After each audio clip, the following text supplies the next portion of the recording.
तो आज की इस वीडियो में हम देखेंगे सेंट्रल इंफॉर्मेशन कन्वेंशन के बारे में, कैसे काम करता है, क्या क्या इसकी कंपोजिशन होती है, सब कुछ इस वीडियो में देखेंगे। ठीक है, सबसे पहले देख लेते हैं सेंट्रल इंफॉर्मेशन कमीशन की क्या होता है। इसको केंद्रीय सूचना आयोग बोलते हैं ये।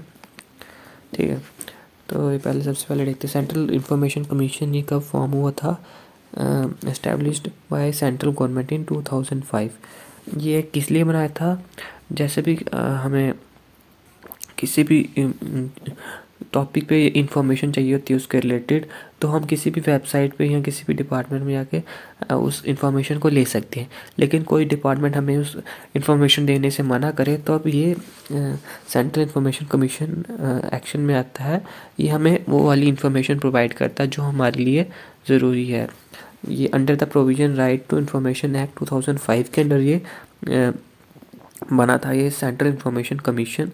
तो it is not a constitutional body. Constitutional body नहीं है, क्योंकि मैंने आपको बताया था कॉन्स्टिट्यूशनल बॉडी जो होती है जो कि इसके बारे में कॉन्स्टिट्यूशन के बारे में लिखा हो। लेकिन ये कॉन्स्टिट्यूशन बॉडी नहीं है, क्योंकि ये एक एक्ट के द्वारा बनाई गई है। कौन से है, राइट टू इंफॉर्मेशन एक्ट के द्वारा बनाई गई है, इसलिए इसे हम क्या बोलते हैं, नॉट कॉन्स्टिट्यूशनल बॉडी। फॉर्म कब हुई थी, 2005 में। ठीक है, अभी नेक्स्ट देखते हैं कंपोजिशन क्या क्या किस चीज़ क्या क्या मेंबर्स होते हैं। Consist of a chief election commissioner, जो इनका हेड होता है उसको क्या बोलते हैं, चीफ इंफॉर्मेशन कमिश्नर होता है जिनका हेड। और not more than 10 information commissioner, और 10 से ज़्यादा इंफॉर्मेशन कमिश्नर्स नहीं होते हैं। मैक्सिमम 10 हो सकते हैं, 10 से कम भी हो सकते हैं, लेकिन 10 से ज़्यादा इंफॉर्मेशन कमिश्नर्स नहीं होते हैं। जो इनको अपॉइंट कौन करता है, प्रेसिडेंट अपॉइंट करता है। तो इनको कौन अपॉइंट करता है, प्रेसिडेंट अपॉइंट करता है, लेकिन किसकी रिकमेंडेशन की मदद से। एक कमेटी होती है जिसमें क्या होता है, 3 मेंबर्स होते हैं। एक प्राइम मिनिस्टर जो कि चेयरपर्सन एक्ट करता है, leader of opposition in Lok Sabha, union cabinet minister जो कि किसके द्वारा नॉमिनेट किया जाता है, प्राइम मिनिस्टर के द्वारा नॉमिनेट किया जाता है। यूनियन कैबिनेट मिनिस्टर के अंदर आ जाता है डिफेंस मिनिस्टर, फाइनेंस वगैरह मिनिस्टर, जो ये आते हैं मिनिस्टर्स आते हैं। ठीक है, they should be persons of eminence in public life with wide knowledge and experience in law. जो जो पर्सन्स हम सेलेक्ट करेंगे इंफॉर्मेशन कमिश्नर्स, उनको क्या होना चाहिए, वाइड नॉलेज होना चाहिए, किसमें, एक्सपीरियंस होना चाहिए, लॉ में, साइंस एंड टेक्नोलॉजी में, सोशल सर्विस में, मैनेजमेंट में, जर्नलिज्म में, मास मीडिया वगैरह, एडमिनिस्ट्रेशन, गवर्नेंस, इन सब टॉपिक्स में उनको नॉलेज होना चाहिए। क्योंकि अगर कोई भी पर्सन इंफॉर्मेशन मांगे तो उनके पास एक टॉपिक का बंदा तो होना चाहिए ना, कि ये बंदा ये होंगे, ये हमें इंफॉर्मेशन देंगे। तो उसी तरीके से ये क्या होंगे, अलग अलग फील्ड में इनका एक्सपीरियंस काम आएगा, ताकि जो भी पर्सन जिसके रिलेटेड उनको इंफॉर्मेशन चाहिए वो इंफॉर्मेशन उनको प्रोवाइड करें। दे should not be member of parliament और मेंबर ऑफ लेजिस्लेचर और ऑफ एनी स्टेट और यूनियन टेरिटरी। और जो मेंबर होने चाहिए इंफॉर्मेशन कमिश्नर के, वो क्या नहीं होने चाहिए, ना ही member of parliament Lok Sabha Rajya Sabha के मेंबर नहीं होने चाहिए, या लेजिस्लेचर के नहीं होने चाहिए। ठीक है, they should not hold an office of profit और connect with any political party और कैरिंग एनी अदर बिजनेस और परस्यूइंग एनी पर्सन।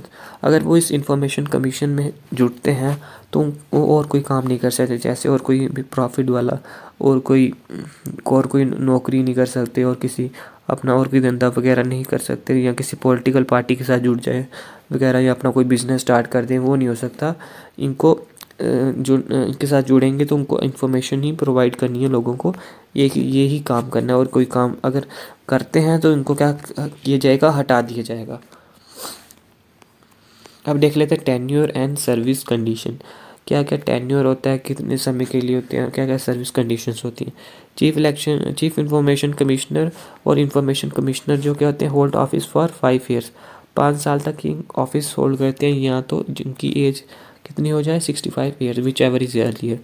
ये मैंने आपको बताया ही था, या तो 5 साल ऑफिस होल्ड करेंगे, या तो 65 एज तक वो काम करेंगे, जो भी पहले हो जाए।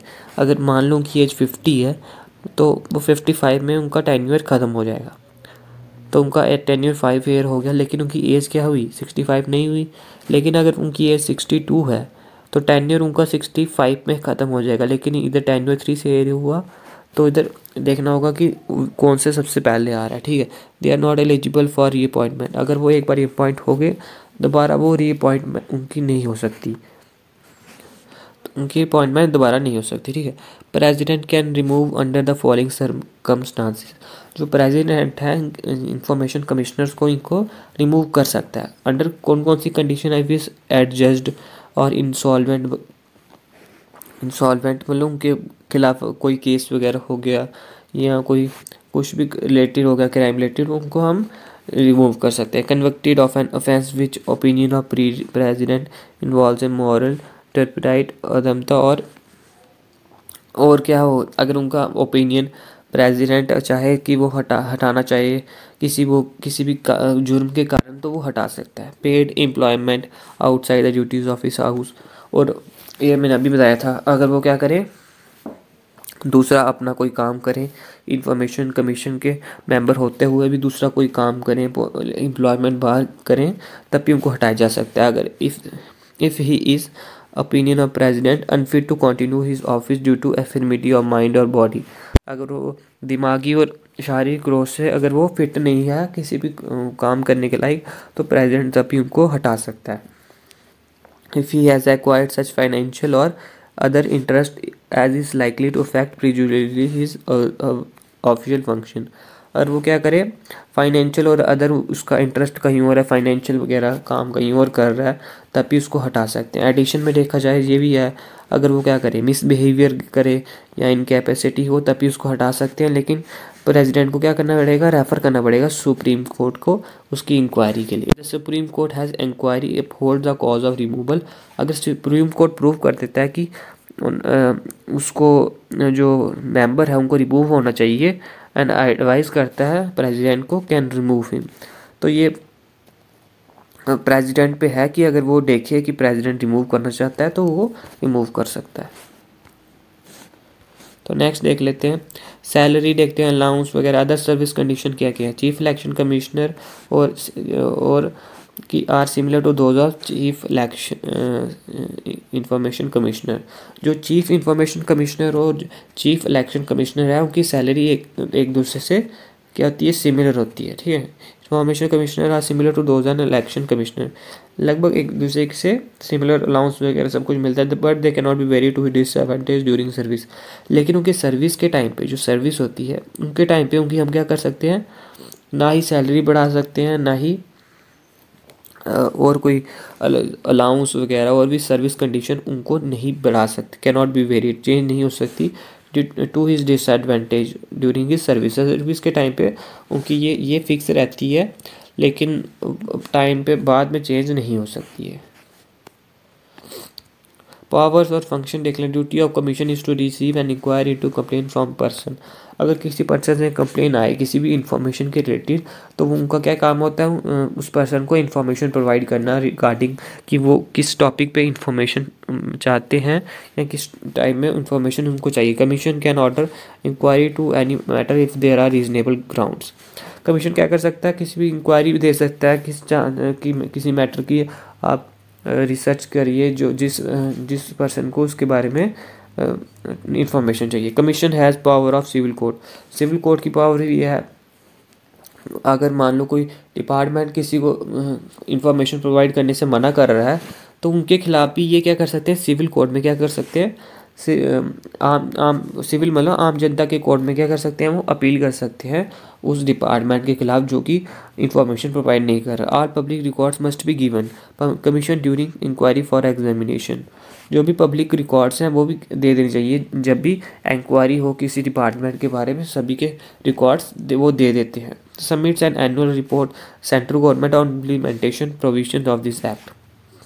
एनुअली मतलब एनुअल में हर साल क्या करते हैं, जो भी रिपोर्ट होती है वो किसको सबमिट करती है, सेंट्रल गवर्नमेंट को सबमिट करती है।